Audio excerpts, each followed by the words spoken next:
pengenalan manajemen proyek. Jadi kenapa kita perlu untuk mempelajari manajemen proyek, termasuk manajemen proyek teknologi informasi. Jadi proyek IT, teknologi informasi, itu memiliki track record yang buruk. Jadi tahun 1995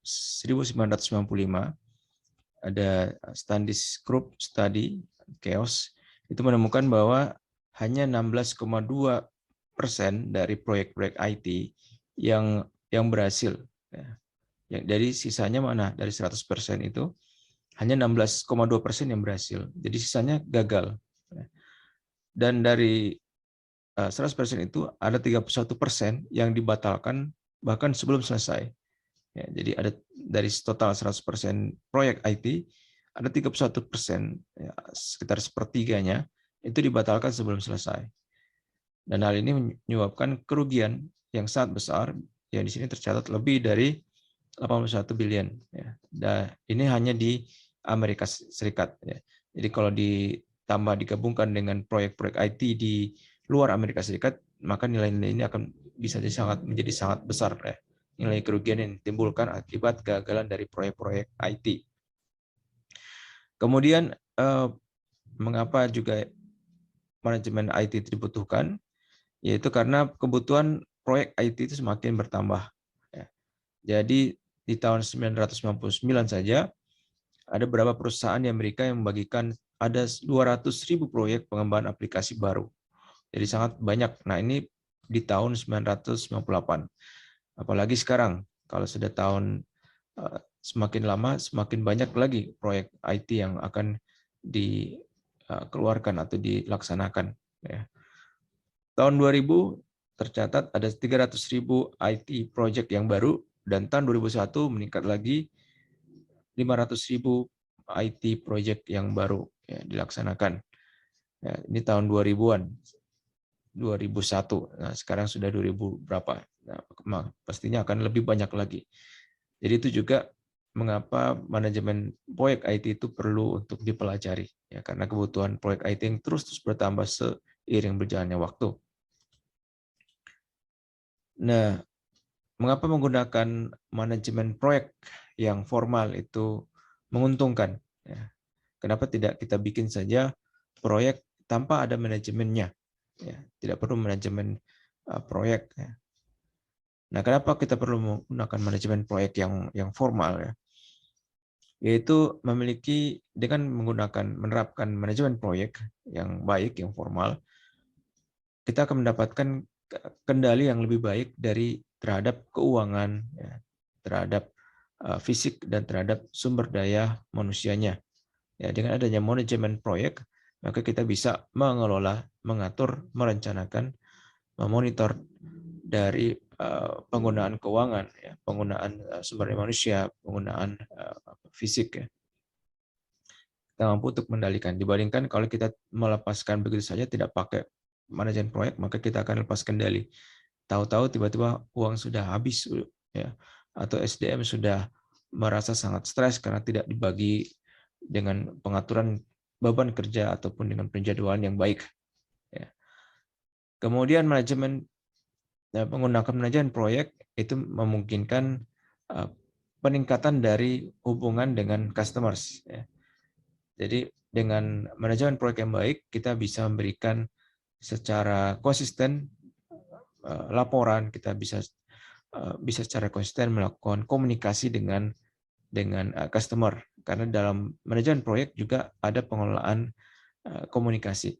Ya, bagaimana supaya kita bisa mengelola agar komunikasi dengan customer itu selalu terjalin secara konsisten, ya, sehingga customer itu akan merasa mengetahui atau merasakan progres dari proyek, ya. Dengan adanya komunikasi, dengan adanya laporan yang secara konsisten diberikan, membuat hubungan dengan customer selalu terjaga, ya, maka lebih baik lagi. Waktu pengembangan bisa menjadi lebih pendek. Ya. Dengan adanya manajemen proyek, maka kita bisa memungkinkan proyek untuk diselesaikan lebih tepat waktu, ya, bahkan bisa lebih cepat daripada yang diperkirakan. Daripada keadaan yang tadi sudah diceritakan, banyak sekali proyek yang melebihi waktu yang telah disepakati. Demikian juga dengan manajemen proyek kita bisa melaksanakan proyek dengan penggunaan biaya yang lebih diperkecil. Nah, artinya bisa kita merencanakan dengan baik sehingga membuat pelaksanaan proyek tidak akan melebihi budgetnya. Ya, budget anggarkan demikian sekian uang nominalnya, kita tidak akan melebihi atau mungkin tidak terlalu lebih daripada anggarannya, ya, sehingga mendapatkan hasil yang lebih murah daripada tanpa melakukan manajemen proyek. Berikut bisa menghasilkan kualitas yang lebih baik. Ini mungkin kualitas hasil pekerjaan yang lebih baik. Kemudian juga akan meningkatkan kepercayaan.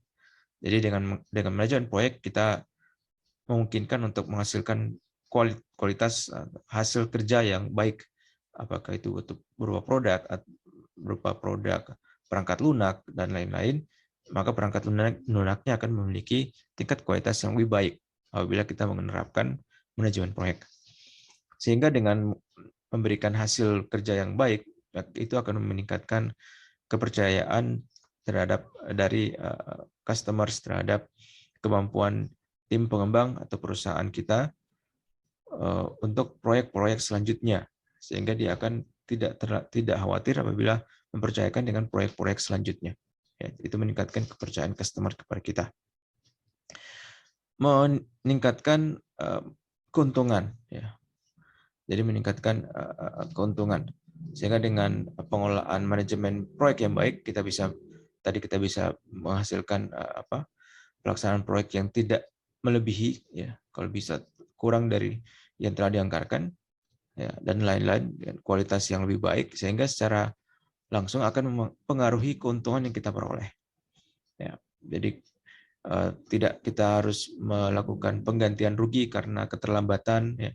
Kita tidak harus menambah lagi anggaran, ya, penggunaan keuangan melebihi dari anggaran, ya, dan seterusnya, ataupun kerugian-kerugian lain disebabkan karena kualitas perangkat lunak yang dihasilkan yang tidak baik, sehingga bisa merugikan customer, ya, dari segi uang, atau bahkan bisa merugikan dari segi nyawa. Sehingga dengan adanya kualitas yang lebih baik, manajemen proyek yang baik menghasilkan kualitas yang perangkat lunak atau produk yang baik, maka secara langsung akan membuat tidak mengalami kerugian dan sehingga menghasilkan keuntungan, ya, yang lebih baik. Berikut meningkatkan produktivitas. Jadi dengan manajemen proyek, maka produktivitas dari tim pengembang, kalau kita bicara proyek IT, itu akan menjadi lebih tinggi. Kenapa? Karena dengan manajemen proyek kita bisa mengatur misalnya tugas yang akan dikerjakan oleh masing-masing tim pengembang. Ya, tanpa adanya pengaturan seperti itu, maka bisa jadi tim pengembang ini mengerjakan hal yang sama. Ya, jadi karena kurangnya komunikasi ataupun tidak adanya pengaturan tugas, ya, maka tim pengembang bisa jadi mengerjakan hal yang sama, yang sudah dikerjakan oleh si A juga dikerjakan oleh B, sehingga menghasilkan produk, ya, atau menghasilkan keterlambatan, ya, karena dia harusnya sebaiknya kita bagi tugas supaya semua bisa kerjakan secara paralel bersama-sama. Setelah itu baru nanti kita integrasikan. Yang terjadi malah si A dan si B mengerjakan hal yang sama atau tugas yang sama, sehingga membuat produktivitas mereka menjadi berkurang, karena menghasilkan suatu produk kerja yang tidak berguna atau tidak dipergunakan. Jadi itu keuntungan lainnya. Berikut manajemen proyek memungkinkan adanya koordinasi internal yang lebih baik, ya, karena dengan pengelolaan komunikasi yang baik, maka menghasilkan koordinasi kerja yang lebih baik secara internal. Berikut moral pekerja juga akan bertambah baik. Jadi dengan adanya pengaturan beban tugas, pengaturan pekerjaan tadi, maka pekerja akan tidak merasa kelebihan beban dan tidak merasa stres, ya, mendapatkan tekanan yang tinggi karena harus mengerjakan tugas yang banyak pada deadline yang sempit, misalnya yang pendek. Nah, dengan adanya manajemen proyek, maka itu bisa dihindari, sehingga moral pekerja itu akan menjadi baik ya. Jadi tidak akan terlalu tertekan ya. Jadi itu macam-macam keuntungan menggunakan manajemen proyek. Berikut, nah proyek itu sendiri apa? Apa yang dimaksud dengan proyek? Jadi proyek itu adalah sesuatu yang diusahakan, ya, sesuatu yang kita berusaha untuk capai, kita berusaha untuk buat, ya. Kemudian dia berlaku sementara, untuk menyelesaikan suatu tujuan yang unik, ya, tujuan yang unik, yang khusus, yang belum dilakukan sebelumnya. Kalau sudah dilakukan sebelumnya berarti bukan lagi proyek ya. Nah, apa saja atribut dari proyek? Proyek itu pertama pasti memiliki tujuan yang unik. Ya. Jadi kita membuat suatu sistem perangkat lunak IT yang baru, ya, itu berarti suatu yang unik. Kalau dia sudah pernah, ya sudah ada, maka dia bukan lagi unik karena sudah pernah dilakukan sebelumnya. Sehingga dia yang untuk syarat untuk suatu unik adalah suatu proyek itu dia harus memiliki tujuan yang unik. Kemudian dia sementara. Jadi dia ada batasan waktu kapan mulai bekerja dan kapan dia selesai. Jadi kalau dia ada batasan waktu berarti dia suatu proyek. Kalau dilakukan secara rutin, ya, tidak ada batasan waktu atau dilakukan selamanya, maka itu bukan masuk dari proyek. Kemudian dia pasti membutuhkan sumber daya, dan sering dia dari berbagai bidang yang berbeda. Jadi sumber daya bukan hanya sumber daya manusia, tapi sumber daya perangkat lunak juga, atau sumber daya perangkat keras, dan lain-lain. Membutuhkan sumber daya. Harus memiliki sponsor, sponsor utama, dan atau memiliki customers. Jadi harus ada sponsor, baik itu perusahaan ataupun pribadi ya, yang akan membiayai atau menanggulangi pembiayaan dari proyek tersebut, dan juga memiliki customers. Jadi customers ini yang akan menjadi pengguna atau pemakai atau pemanfaat dari produk ya, atau jasa yang dihasilkan oleh suatu proyek ya. Kemudian melibatkan sesuatu yang tidak tentu atau tidak pasti ya. Jadi suatu proyek itu tidak lepas pasti harus ada melakukan sesuatu yang karena tadi belum pernah dilakukan sebelumnya ya, sehingga bisa jadi melibatkan suatu teknologi baru yang atau membuat sesuatu yang belum pernah kita dilakukan sebelumnya, ya, belum pernah ada, sehingga pasti akan melibatkan suatu ketidakpastian ya, ketidakpastian. Jadi kalau yang sudah pasti itu berarti bukan lagi proyek, tapi itu sudah semacam pabrik ya. Kalau dalam pabrik itu semua sudah pasti. Jadi dengan input ini, bahan bakunya ini, maka outputnya produk ini. Itu pabrik. Tapi kalau proyek itu melibatkan suatu ketidakpastian ya. Jadi kita harus melakukan eksplorasi, harus melakukan percobaan, harus eksperimen, harus melakukan revisi dari produk dan seterusnya, sehingga sampai dia mencapai tujuan. Jadi melibatkan ketidakpastian. Contoh proyek IT, jadi tidak harus jauh-jauh ya, proyek di dekat kita juga banyak ya, proyek perangkat lunak, baik itu dalam bentuk website, dalam bentuk aplikasi mobile dan lain-lain. Jadi ada macam-macam proyek IT yang bisa kita lihat contohnya di sekitar kita. Misalnya di sini Northwest Airlines, jadi suatu maskapai penerbangan yang membangun suatu sistem reservasi yang bernama ResNet. Jadi mungkin dengan kita bisa melakukan reservasi terhadap suatu penerbangan menggunakan aplikasi tersebut. Itu contoh suatu proyek IT. Banyak juga organisasi yang mengupgrade ya, meningkatkan perangkat kerasnya, perangkat lunaknya, ataupun jaringan ya, melalui proyek. Jadi proyek peningkatan hardware, misalnya peningkatan server, ya, peningkatan servernya atau peningkatan suatu perangkat input, ya, perangkat output dan lain-lain, ataupun suatu meningkatkan perangkat lunaknya. Jadi updating ya, pemutahiran perangkat lunak, ataupun dari peningkatan dari jaringannya. Dari jaringan yang semula seperti apa, di-upgrade menjadi yang lebih cepat atau lebih stabil dan seterusnya. Nah, peningkatan ini seringkali dilaksanakan dalam bentuk proyek. Ya. Nah, dan termasuk itu adalah proyek IT ya. Organisasi membangun perangkat lunak atau meningkatkan sistem yang ada untuk melakukan fungsi macam-macam fungsi bisnis. Ya. Jadi ini juga contoh suatu proyek IT. Pada saat kita meningkatkan atau membuat suatu sistem atau perangkat lunak yang melakukan untuk melayani suatu bisnis tertentu, ya. Fungsi bisnis tertentu. Jadi proyek IT perlu dicatat ini berarti mengacu pada proyek yang melibatkan perangkat keras, perangkat lunak.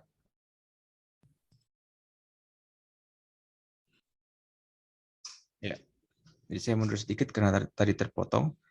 Jadi proyek IT, kalau dikatakan proyek IT itu berarti mengacu pada proyek yang melibatkan perangkat keras, mau itu membeli yang baru ataupun meningkatkan yang sudah ada. Demikian juga membuat perangkat lunak baru atau meningkatkan yang sudah ada, dan demikian juga untuk membuat jaringan baru atau meningkatkan jaringan yang sudah ada. Jadi itu proyek IT melibatkan ya minimal salah satu dari satu atau beberapa dari komponen ini, ya. Ataupun bisa sekaligus ya. Jadi bisa hardware dan software ditingkatkan sekaligus atau diganti sekaligus, atau software dan jaringan dan seterusnya. Atau dan tiga-tigaan juga bisa. Kita lanjut. Nah, dalam proyek selalu ada batasan ya. Jadi batasan yang secara umum itu selalu ada, yaitu batasan terhadap tujuan-tujuan atau cakupan dari proyek. Ya, jadi misalnya cakupan itu adalah menentukan apa sih yang mau dicapai oleh suatu proyek. Jadi itu cakupannya. Kemudian batasan lain adalah batasan pada tujuan waktunya. Jadi tujuan waktu ini berhubungan dengan seberapa lama proyek ini dilaksanakan. Dan yang ketiga batasan dari segi biaya. Jadi tujuan biaya ini adalah mengenai berapa biaya yang harus dikeluarkan untuk proyek tersebut.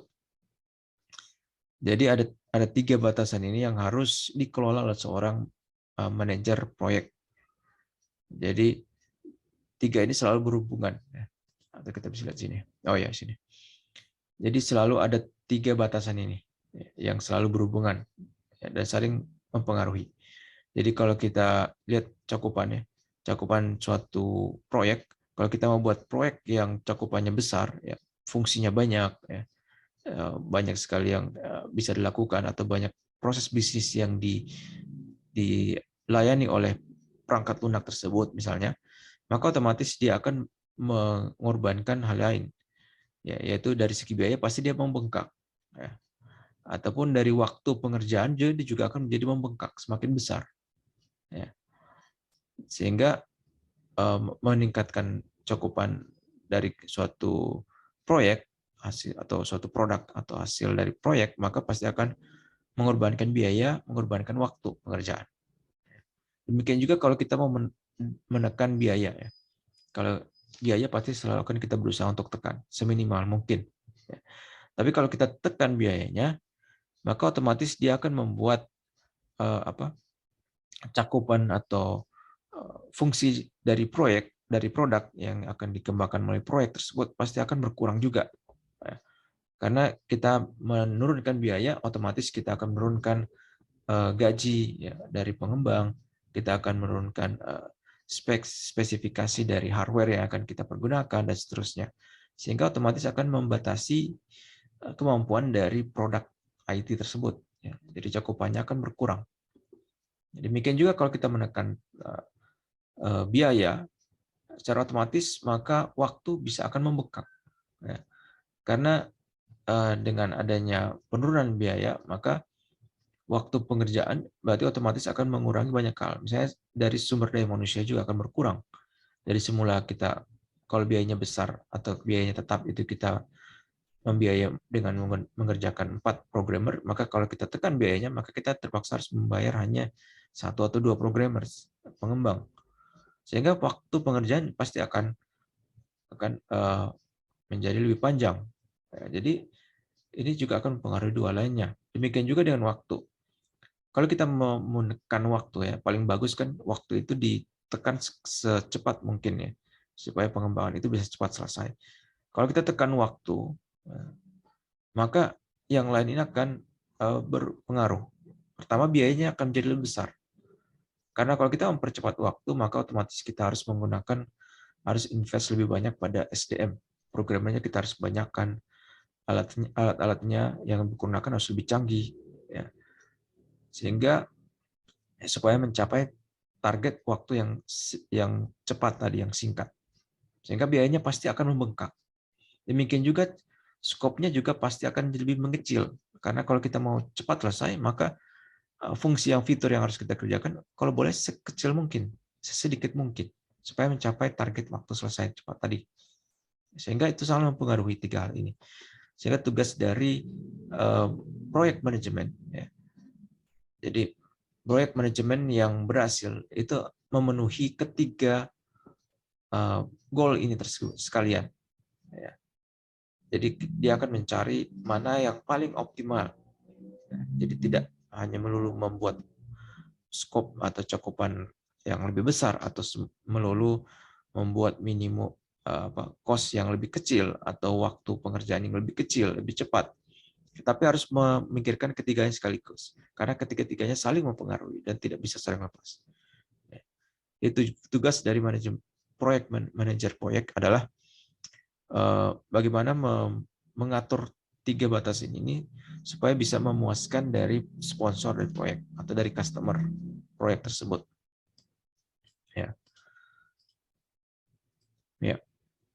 Jadi di sini ada suatu laporan yang menunjukkan peningkatan ya, dari kesuksesan keberhasilan dari proyek IT dari tahun 1999.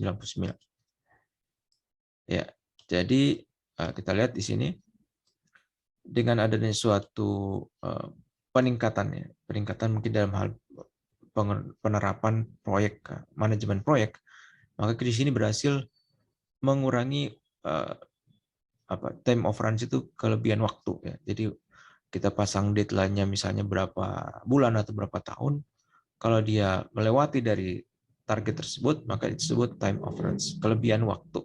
Ya. Nah, dia kan menggunakan peningkatan tersebut, peningkatan proyek, manajemen proyek itu, maka berhasil menekan waktu yang lebih ya, kelebihan waktu atau melewati deadline yang semula 222, sekarang menjadi hanya 63% yang melewati waktu. Oh, ini berarti lebih dari 100%. Ini berarti ini dari rata-rata suatu proyek ya. Jadi rata-rata suatu proyek yang biasanya melebihi waktu sampai 222%. Jadi bisa dibayangkan itu bisa lebih dari hampir 2 kali lipat ya daripada waktu yang seharusnya. Ini bisa ditekan ya. Jadi time over run tetap terjadi, tapi jauh lebih sedikit daripada kalau tidak menerapkan manajemen proyek. Demikian juga kelebihan biaya ya. Kelebihan biaya itu bisa ditekan dari yang semula bisa sampai 189%, itu bisa sampai 45%. Jadi sangat signifikan sekali. Demikian juga fitur atau fungsi ini meningkat ya. Jadi yang semula itu bisa mencapai 61%.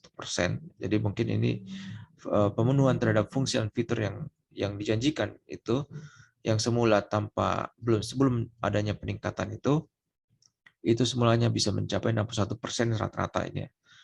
Dari fungsi dan fitur yang disepakati ini bisa meningkat sampai 67%. Jadi lebih banyak fungsi yang bisa diterapkan atau dihasilkan oleh suatu proyek IT. Kemudian proyek IT di Amerika Serikat ya, United States, itu sudah meningkat ya, dari yang semulanya 28.000 yang sukses, ini sekarang sampai 78.000 proyek IT yang sukses. Jadi cukup sangat signifikan. Jadi di sini kalau sebelumnya hanya 16% dari proyek IT yang sukses, sekarang bisa sampai 28% dari proyek IT. Ya. Oke. Nah, apa yang dimaksud dengan peningkatan yang dilakukan itu ya, sehingga terjadinya peningkatan tadi? Ya. Apa yang dilakukan sebenarnya? Nah, meningkatkan tingkat kesuksesan dari suatu proyek itu bisa bermacam-macam. Ya, pertama adalah rata-rata biaya dari suatu proyek itu terpenuhi. Jadi dianggarkan berapa biayanya, maka pengeluaran yang dikeluarkan untuk proyek tersebut tidak terlalu melampaui. Peningkatan juga bisa terjadi karena penggunaan tools atau alat yang telah dipergunakan untuk melakukan monitoring, pengawasan, melakukan pengendalian terhadap progres.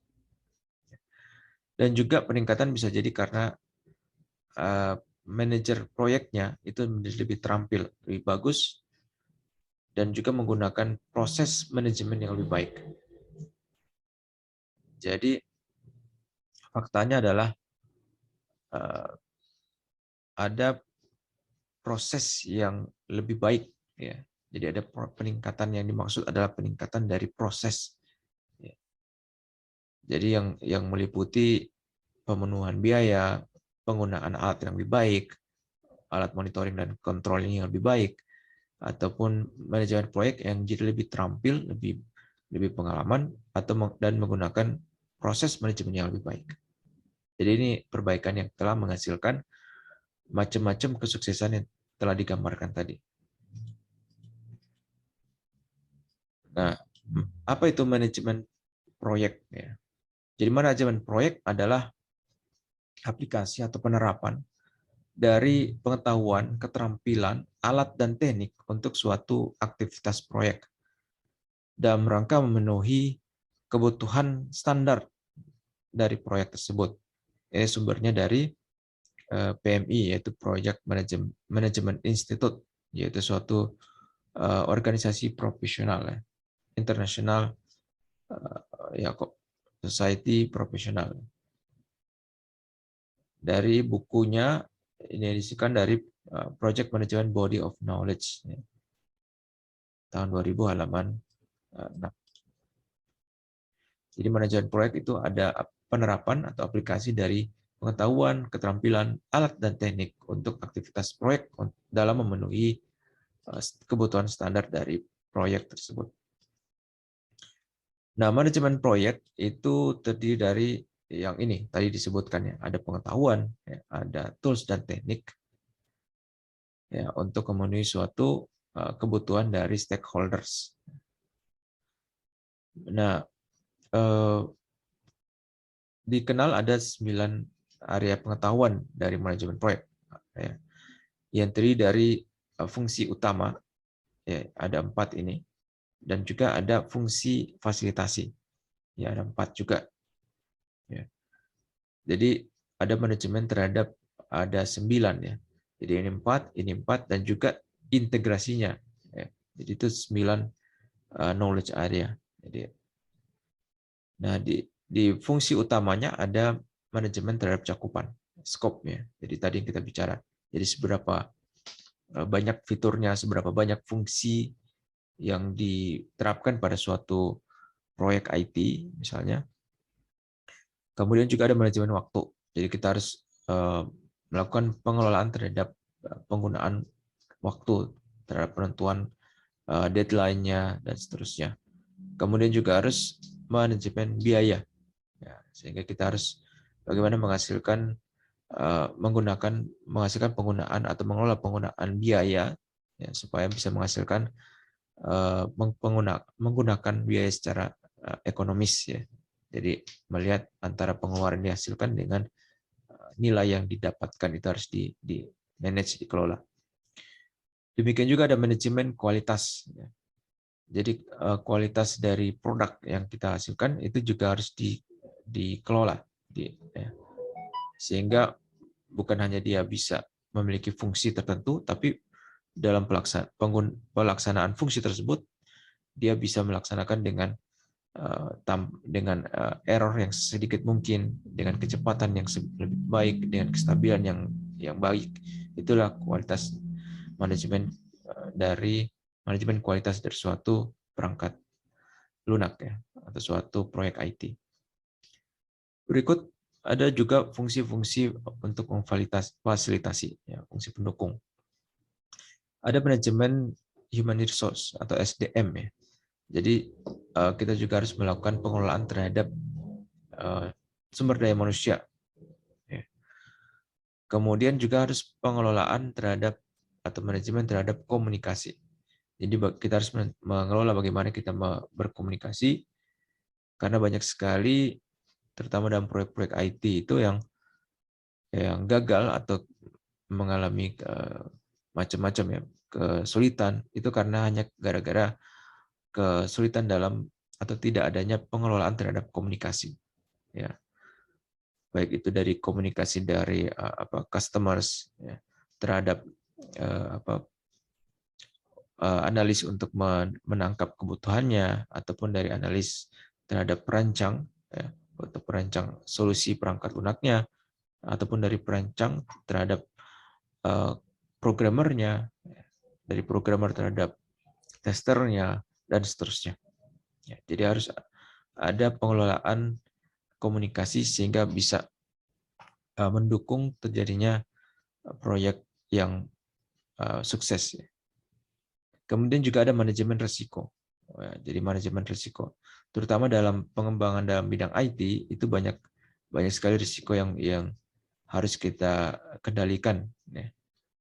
Jadi dalam pengembangan IT yang berhubungan dengan teknologi itu banyak sekali. Ya, terutama teknologi baru yang kita tidak bisa pastikan apakah bisa bekerja baik dengan keadaan customers yang mungkin masih menggunakan teknologi atau hardware yang tidak cocok, tidak kompatibel, ya, dan seterusnya. Jadi risiko-risiko tersebut ya, itu harus dikelola. Demikian juga procurement atau pengadaan ya.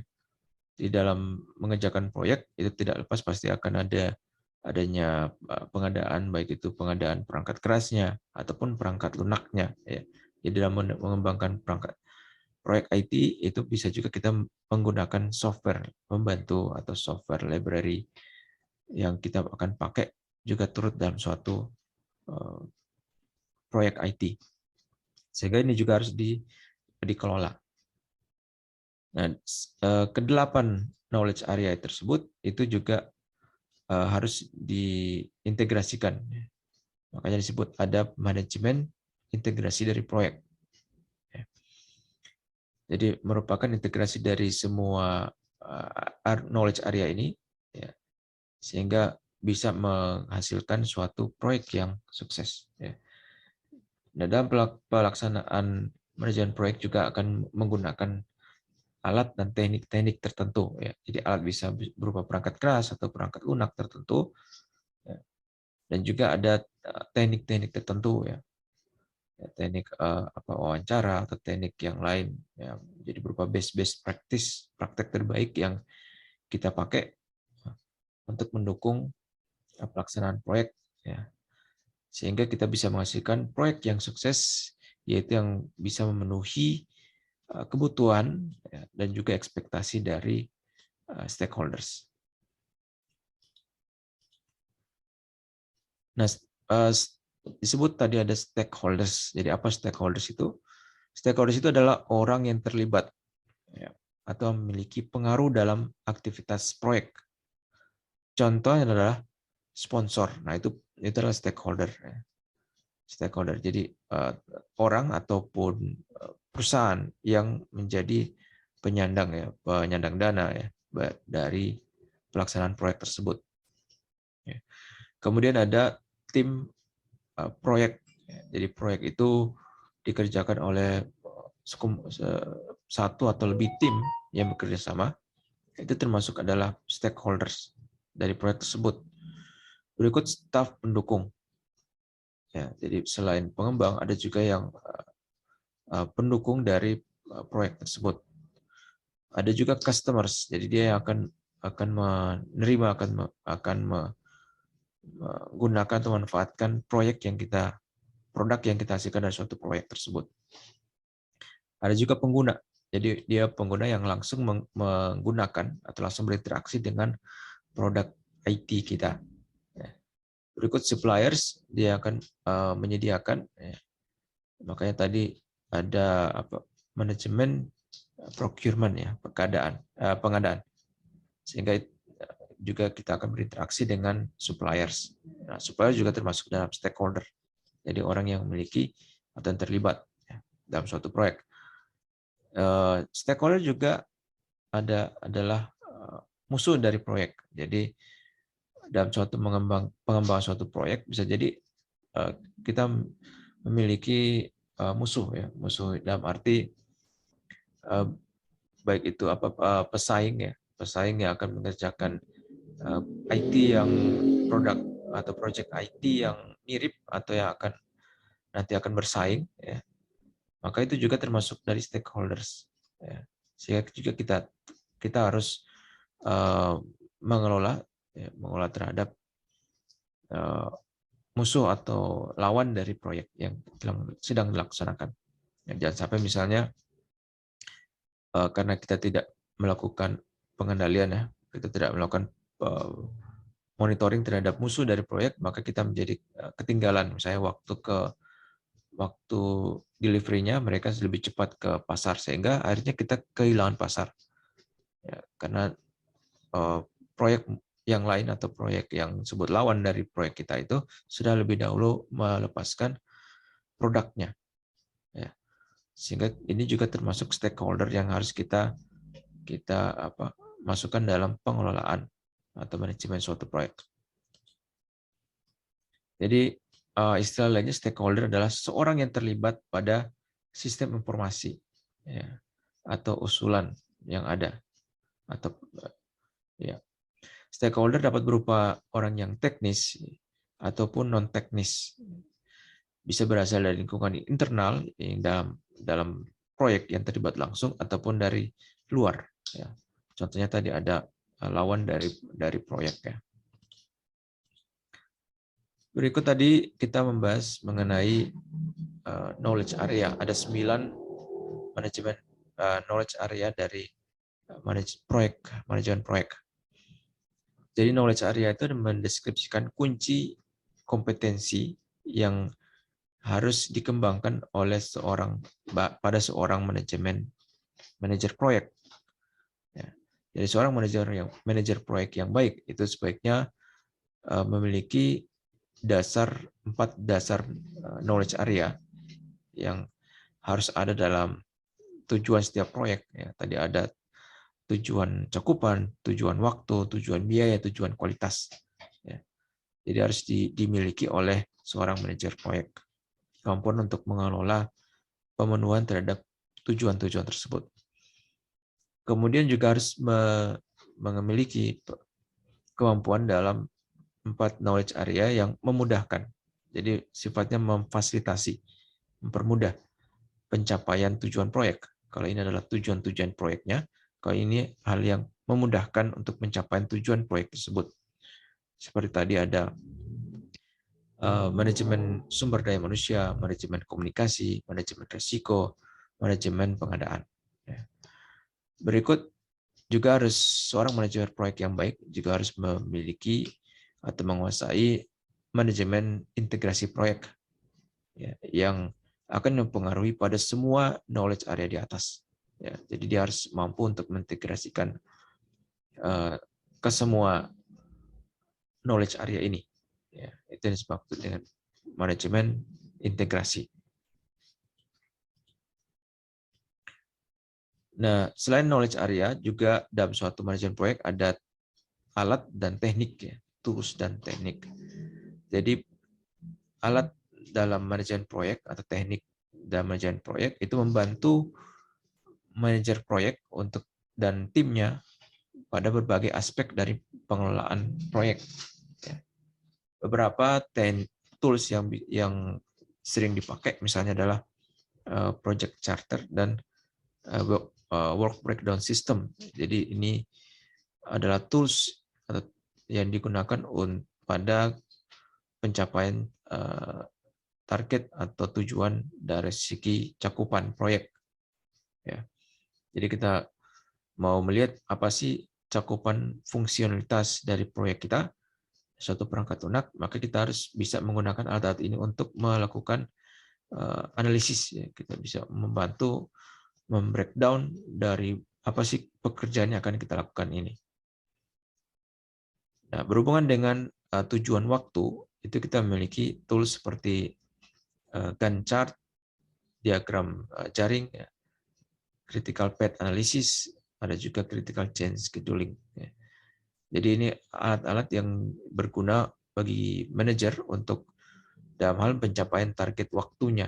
Ya, dengan analisis critical path ini kita bisa tahu kira-kira pertama mana jalur atau aktivitas yang paling menentukan durasi dari proyek, ya. Kemudian juga berapa estimasi waktu minimal pelaksanaan suatu proyek, ya, dengan menggunakan alat-alat tersebut. Berikut untuk pencapaian tujuan pembiayaan, maka dilakukan atau kita memiliki tools, yaitu seperti estimasi biaya atau manajemen terhadap nilai yang didapatkan. Ya. Jadi estimasi biaya dan nilai yang didapatkan. Itu adalah tools yang dipergunakan untuk manajemen pencapaian tujuan dari biaya. Nah, contoh tadi untuk pencapaian tujuan cakupan itu ada namanya WBS, ya, atau Work Breakdown System, ya. Jadi misalnya ada suatu proyek intranet, ya, proyek intranet, pembuatan intranet, ya. Maka kalau kita di breakdown project tersebut pekerjaannya, maka bisa terdiri dari pembuatan konsep, perancangan websitenya, kemudian pengembangan websitenya, kemudian ini roll out itu mungkin mengimplementasikan di tempat customers-nya, kemudian ada dukungan terhadap proyek tersebut. Kemudian perancangan website juga bisa kita breakdown lagi. Perancangan terdiri dari perancangan antarmukanya, antarmuka pengguna, perancangan servernya, ya, setup servernya, kemudian juga pengembangan infrastruktur pendukung dari server. Ya. Jadi itu suatu pekerjaan perancangan website ternyata terdiri dari beberapa sub pekerjaan. Demikian juga pengembangan dari website. Itu ternyata bisa kita breakdown lagi pekerjaannya menjadi pengembangan halaman dan link-linknya, pengembangan fungsionalitasnya, kemudian migrasi dari isi website tersebut, ya, atau integrasi isinya, kemudian pengujian terhadap website tersebut. Ya. Jadi ini contoh alat yang bisa kita gunakan, atau teknik yang bisa kita gunakan untuk pencapaian tujuan cakupan dari pekerjaan dari suatu proyek, ya, dari skopnya. Sehingga dari sini kita bisa lihat bahwa apa skop atau cakupan pekerjaan kita. Ya, apakah kita kerjakan semua misalnya secara lengkap semua, atau mungkin ada yang kita bisa karena keterbatasan waktu atau keterbatasan biaya kita bisa tentukan, maka kita harus membatasi cakupan pekerjaan yang kita kerjakan. Ya. Jadi ini contoh salah satu tools yang bisa kita pakai. Demikian juga dari segi pencapaian tujuan waktu, maka ada tools yang disebut Gantt chart. Ya, jadi Gantt chart ini kita lihat di sini, selain ada breakdown dari pekerjaan tadi, ya, yang dari WBS tadi, kita bisa petakan pekerjaan tersebut ke dalam suatu waktu, ya, aliran waktu. Jadi di sini kita lihat ada waktu dari bulan tertentu sampai bulan selesai. Dengan menggunakan tools ini kita bisa lihat kira-kira berapa estimasi waktu lama pekerjaan.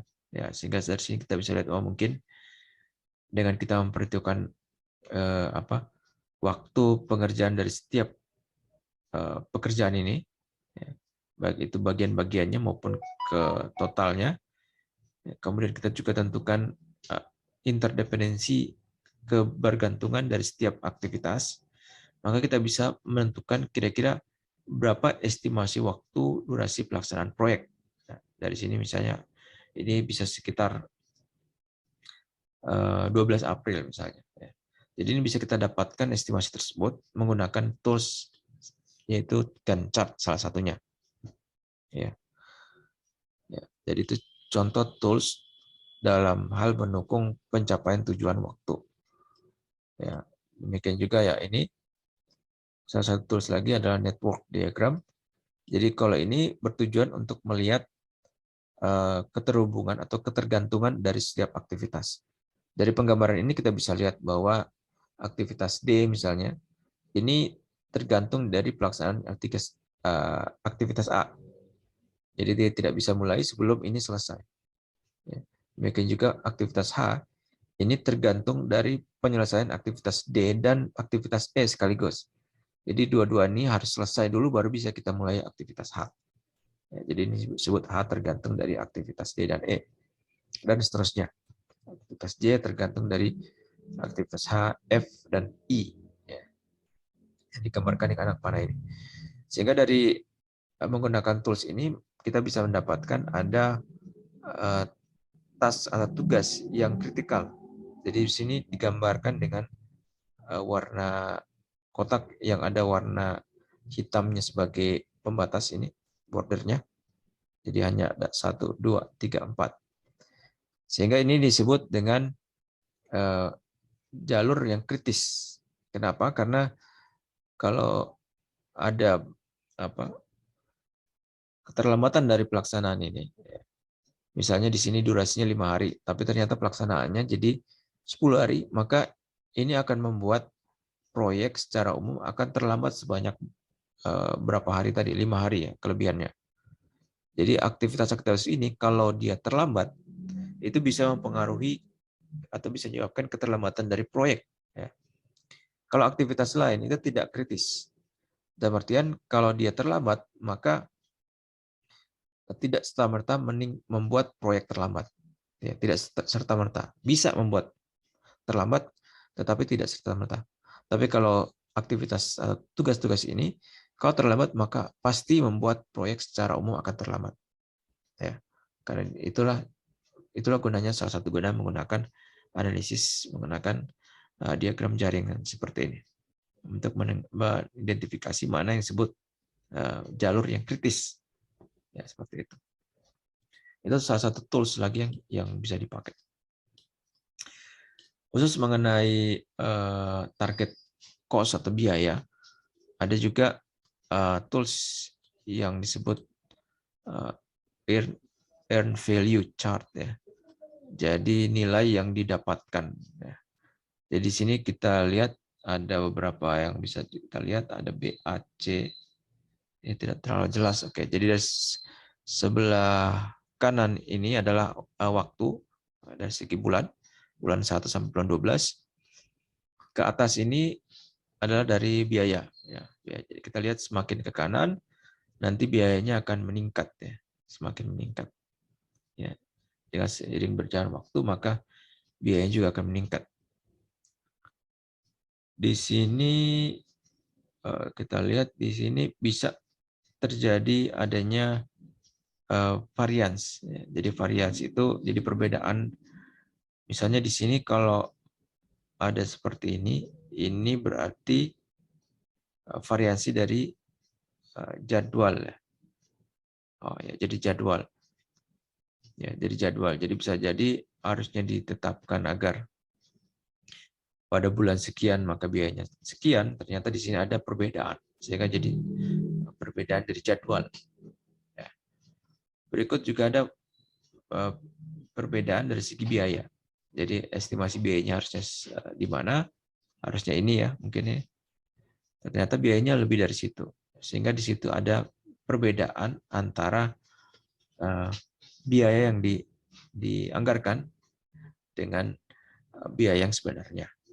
Ya, jadi ini juga salah satu cara tools yang bisa dipakai untuk melakukan pengelolaan terhadap biaya. Oke, ini berikut keuntungan yang lebih lanjut lagi dari manajemen proyek adalah pertama, bos, atasan atau customers dan juga stakeholder lain itu biasanya tidak menyukai kejutan. Mereka lebih menyukai sesuatu yang sudah bisa diprediksi dari jauh hari, sudah bisa direncanakan dan pelaksanaannya sesuai dengan rencana. Jadi mereka tidak menyukai adanya kejutan. Tiba-tiba ternyata waktunya harus diperpanjang, waktu pelaksanaan proyek diperpanjang, itu mereka tidak suka. Atau tiba-tiba ternyata biayanya harus ditambah, ya, butuh tambahan biaya, itu tidak disukai oleh bos dan customers. Sehingga diperlukan adanya manajemen proyek, ya, supaya kita bisa manajemen macam-macam, ya, termasuk manajemen risiko, ya, manajemen biaya, manajemen waktu dan lain-lainnya tadi, supaya bisa kita biar tidak terlalu melenceng dari rencana yang seharusnya. Ataupun ternyata ada ketidaksesuaian tetapi dengan rencana, tapi kita bisa kelola agar ketidaksesuaian tersebut tidak terlalu besar ataupun tidak terlalu berpengaruh pada macam-macam hal lain, ya. Tidak berpengaruh pada waktu, atau tidak terlalu berpengaruh pada sumber daya manusianya, orang yang tidak jadi terlalu stres, ya, dan seterusnya. Karena pada dasarnya customer, bos atau sponsor itu tidak terlalu suka dengan adanya kejutan. Mereka ingin sesuatu yang bisa diprediksi dari jauh hari. Manajemen proyek yang baik itu memberikan jaminan dan mengurangi risiko. Dengan manajemen proyek yang baik, kita bisa memberikan jaminan bahwa produk yang dihasilkan itu telah melalui suatu proses yang sebaik mungkin, sehingga mengurangi risiko. Jadi gunanya manajemen proyek ini supaya bisa membuat proyek-proyek itu bisa lebih diprediksi, ya. Bisa dijamin bahwa kualitasnya itu sebaik mungkin yang bisa dicapai dengan batasan-batasan tadi. Jadi manajemen proyek juga memberikan peralatan dan lingkungan, ya, atau manajer. Oh, ini manajer proyek, ya. Proyek manajer ini manajer proyek. Itu memberikan peralatan, alat-alat, ya, kemudian lingkungan, ya, untuk merencanakan, memonitor, melacak dan mengelola jadwal, sumber daya, biaya dan kualitas, ya, yang dihasilkan dari produk. Ya, jadi dengan adanya manajemen proyek, maka manajer proyek itu bisa menyediakan atau memiliki alat dan lingkungan yang baik untuk merencanakan, monitor, melacak, mengelola macam-macam tadi. Ya. Berikut manajer proyek bisa memberikan suatu metrik, ya, yang berdasarkan sejarah pengembangan proyek yang sebelumnya, ya, menjadi dasar untuk perencanaan proyek-proyek di masa depan. Sehingga dengan adanya pengelolaan manajemen terhadap suatu proyek, ya, dia akan menghasilkan suatu tolak ukur, ya, suatu pembelajaran, ya, untuk bisa menjadi lebih baik pada pelaksanaan proyek-proyek selanjutnya, ya, dengan kita membandingkan antara pelaksanaan dengan proyek yang sebelumnya. Ya. Ya, jadi dengan manajemen proyek juga berarti kita bisa menghasilkan suatu dokumentasi, ya, dokumentasi dari suatu proyek, dan ini menjadi dasar yang baik untuk pelaksanaan proyek yang lebih baik selanjutnya di masa depan. Anggota dari proyek itu bisa belajar dan tumbuh dengan bekerja pada suatu lingkungan yang cross-functional team. Jadi tim yang memiliki fungsi yang berbeda-beda. Jadi dengan adanya manajemen proyek yang baik, maka tim itu harus, ya, kita bisa kelola agar bisa bekerja sama dengan baik dari antara satu profesi, misalnya suatu programmer, maka dia harus otomatis harus bekerja, harus berinteraksi dengan baik, ya, komunikasi dengan baik dengan desainernya, dengan analisnya, termasuk juga dengan customer dan usernya. Jadi dengan adanya manajemen proyek dan manajemen proyek komunikasi yang baik, maka kita bisa anggota proyek bisa belajar ya, untuk bekerja sama dengan baik dengan anggota tim yang dengan fungsi yang berbeda. Ya. Nah, bagaimana manajemen proyek berhubungan dengan disiplin lain? Ya. Jadi banyak sekali pengetahuan yang dibutuhkan untuk mengelola proyek itu sangat unik pada seorang manajer proyek. Jadi pengetahuan mengenai pelaksanaan suatu proyek itu biasanya unik per personnya, per orangnya. Jadi satu orang dia akan memiliki pengetahuan yang berbeda dalam pelaksanaan proyek berdasarkan pengalaman-pengalaman uniknya sebelumnya. Tetapi seorang manajer proyek juga harus memiliki pengetahuan dan pengalaman dalam hal manajemen secara umum. Jadi bagaimana manajemen ilmu mengenai manajemen secara umum itu juga harus dikuasai. Juga harus menguasai penerapan atau bidang penerapan dari proyek. Jadi kita mau bikin proyek mengenai memang proyek IT itu bisa diterapkan di banyak sekali bidang ya. Misalnya tadi ada contohnya adalah penerapan pada penerbangan, pada reservasi suatu armada pesawat misalnya, pesawat terbang. Maka si manajer proyek juga harus memiliki pengetahuan mengenai bidang penerapan dari proyek tersebut. Dia juga minimal dia harus belajar melakukan analisis, melakukan pembelajaran mengenai bidang penerapan dari hasil proyeknya tadi.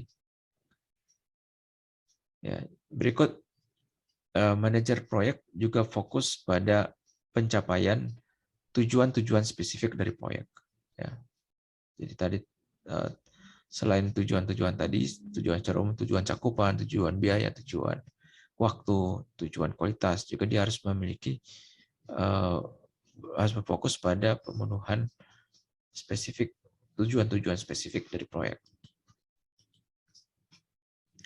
Sehingga yang tadi disebutkan bahwa dia selain memiliki pengetahuan dan praktek ya, berarti keterampilan dalam manajemen proyek, dia juga harus memiliki pengetahuan dan keterampilan dalam manajemen secara umum. Ya. Kalau ini spesifik hanya manajemen suatu proyek, kalau ini secara umum mengenai manajemen, ya. Jadi mengenai pengelolaan yang tidak terbatas hanya pengelolaan proyek, ya. Walaupun di situ ada overlap. Ya. Jadi manajer proyek harus juga memiliki pengetahuan dan keterampilan kemampuan dalam hal manajemen proyek secara umum. Kemudian dia juga selain itu juga harus memiliki pengetahuan dan kemampuan keterampilan dalam area penerapan dari proyeknya tersebut, dari produk hasil proyeknya itu akan diterapkan di bidang apa, maka dia juga harus memiliki pengetahuan ya, minimal untuk bisa memahami apa kemauan atau kebutuhan dari customer pada bidang tersebut. Berikut sejarah dari manajer proyek. Jadi manajemen proyek yang modern itu mulai dari proyek Manhattan, ya, yaitu militer Amerika Serikat yang mengantarkan mereka berhasil membuat bom atom ya, yang terkenal itu. Tahun 1917, Henry Gantt ini yang tadi membuat itu ya, Gantt chart ya tadi. Ya, itu dia membuat Gantt chart sebagai alat untuk penjadwalan pekerjaan pada suatu job shops ya. Ya. Jadi dia membuat Gantt chart ini tahun 1917. 1958 Navi itu membangun per chart. Ya. Jadi mungkin nanti kita akan bahas juga ada suatu chart ya, per chart. Tahun 1970 kemudian militer memulai manajemen proyek perangkat lunak. Ya. Dan juga menerapkan juga manajemen proyek pada industri sebagaimana dia menerapkan manajemen proyek pada industri konstruksi. Tahun 1950 Setiap industri telah menggunakan manajemen proyek dalam berbagai bentuk ya. Ada yang sudah lengkap, ada yang masih dari belum lengkap dan seterusnya. Ada hanya bagian-bagian manajemen tertentu. Yang jelas setiap industri sudah menggunakan berbagai bentuk dari manajemen proyek pada tahun 1990. Profesi manajemen proyek.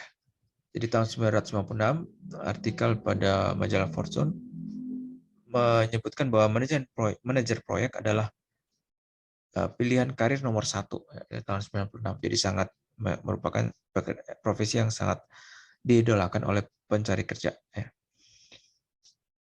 Lingkungan masyarakat profesional seperti PMI, Institut Manajemen Proyek, telah bertumbuh menjadi sangat besar, jadi sangat diminati. Banyak yang bergabung pada ini tersebut ya. Rata-rata gaji dari manajer proyek itu melebihi $81.000, jadi sangat besar ya jika dibandingkan dengan profesi yang lain ya.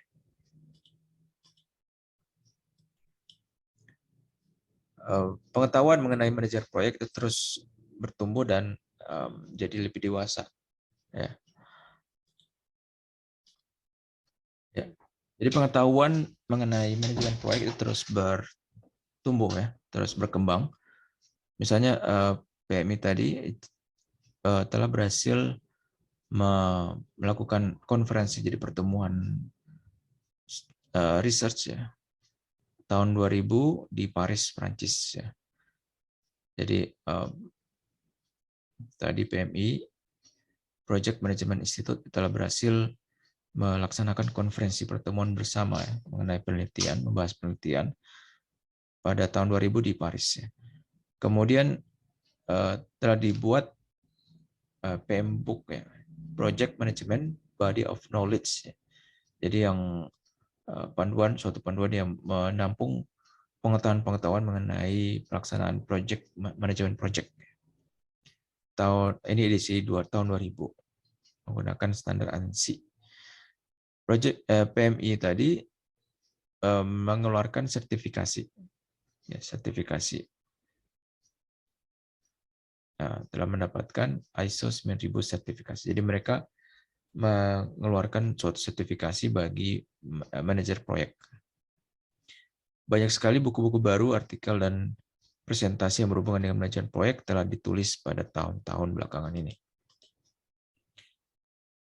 Sertifikasi manajer proyek, manajemen proyek. PMI tadi menyediakan sertifikasi terhadap manajemen proyek yang disebut PMP, Project Management Professional. Jadi PMP ini telah mendokumentasikan banyak sekali pengalaman-pengalaman dari proyek ya.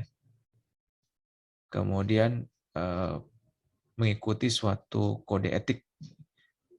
Oke. Jadi bagi peserta yang melakukan atau mendapatkan sertifikasi PMP, ia telah harus mengikuti suatu kode etik dan juga harus lulus pada suatu ujian PMP. Jumlah orang yang mendapatkan sertifikasi PMP menjadi sangat banyak secara cepat. Ya.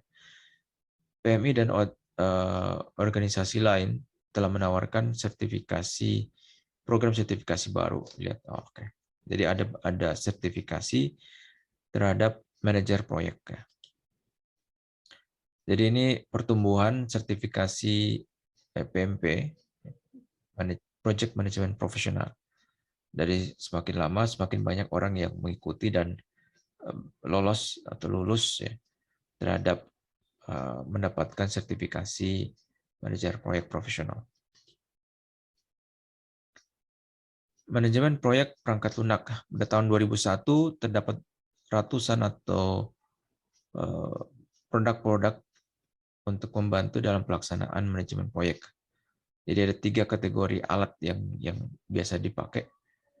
Ada alat yang low end, jadi yang cukup murah, misalnya bisa untuk menangani proyek-proyek yang kecil atau satu proyek saja dengan biaya di bawah $200 per pengguna. Ada yang skala menengah, ya bisa sampai menghandle berapa project sekaligus. Kalau ini hanya satu project untuk satu alat tersebut, kalau ini bisa menangani banyak project dan banyak pengguna. Dengan biaya yang dikeluarkan bisa 200 sampai 500 per user. Jadi project 2000 itu yang paling populer dalam kategori ini. Kemudian yang high end, yang paling itu sering disebut dengan manajemen proyek enterprise atau perusahaan. Sering sekali lisensinya per pengguna. Oke, jadi ini 3 kategori alat-alat yang dipakai pada manajemen proyek. Nah, kita juga sebagai orang umum atau seorang dalam bidang IT juga bisa menerapkan pada manajemen proyek pada banyak bidang. Manajemen proyek bisa diterapkan pada proyek pribadi.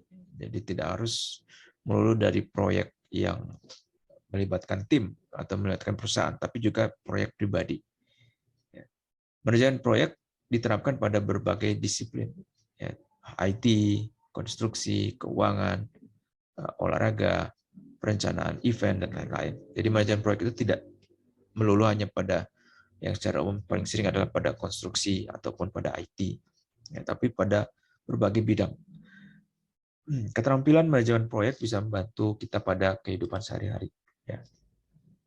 Jadi pengetahuan kita akan cara-cara dalam mengelola waktu, mengelola biaya, mengelola lingkup pekerjaan, mengelola kualitas pekerjaan, ataupun yang pendukung tadi mengelola komunikasi, mengelola sumber daya manusia. Berarti kalau project personal berarti mengelola diri kita sendiri ya sebagai sumber daya, kemudian mengelola pengadaan, kemudian pengelolaan terhadap kualitas pengelolaan integrasi dari keseluruhan hal tersebut.